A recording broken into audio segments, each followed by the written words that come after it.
The original Sony FX3 didn't just enter the market, it hijacked it. It became the gold standard for high-end YouTubers, wedding filmmakers, and even A-list Hollywood directors like Gareth Edwards, who used it to shoot a massive sci-fi blockbuster. But it's been years. The competition, Blackmagic, Canon, and even Nikon has been closing in. The whispers in the industry have turned into a roar. We are standing on the edge of a new era in portable cinematography. This is the Sony FX3 Mark II. And if the leaks coming out of Japan are even half true, the camera world is about to be set on fire. Imagine a camera that fits in the palm of your hand, but possesses the soul of a Venice II.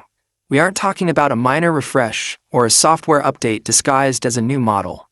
We are talking about a generational leap that threatens to make every other mirrorless camera look like a toy.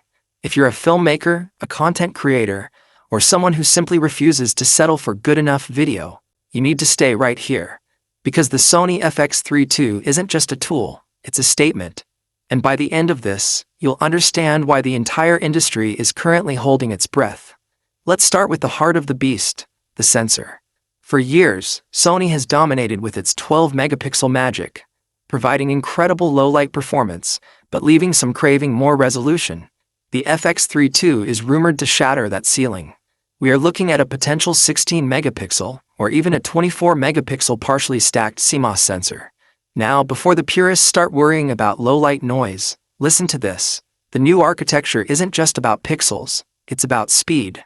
A partially stacked design means the readout speeds are going to be astronomical. We are talking about the near-total elimination of rolling shutter.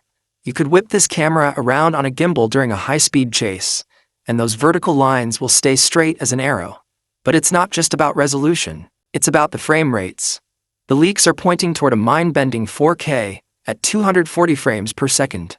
Read that again, 240 frames per second in 4K. That is 10 times slow motion with professional-grade clarity. This isn't a gimmick.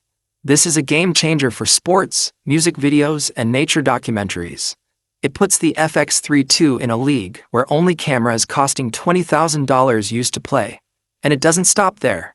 With 6K oversampling, the 4K footage you get out of this machine will likely be the cleanest, sharpest, and most organic-looking video ever pulled from a compact body.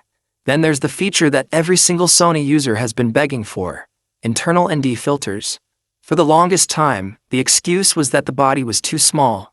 You can't fit a variable ND system into a mirrorless-sized chassis, they said.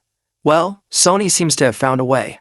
Rumors suggest a revolutionary electronic variable ND system, similar to what we see in the FX6 and FX9, but shrunk down for the FX3 II. If Sony pulls this off, it changes the workflow of run-and-gun filmmaking forever. No more fumbling with screw-on filters in the middle of a shoot. No more compromising your depth of field because the sun came out. You just scroll a wheel and keep shooting. That feature alone would make the upgrade worth every penny.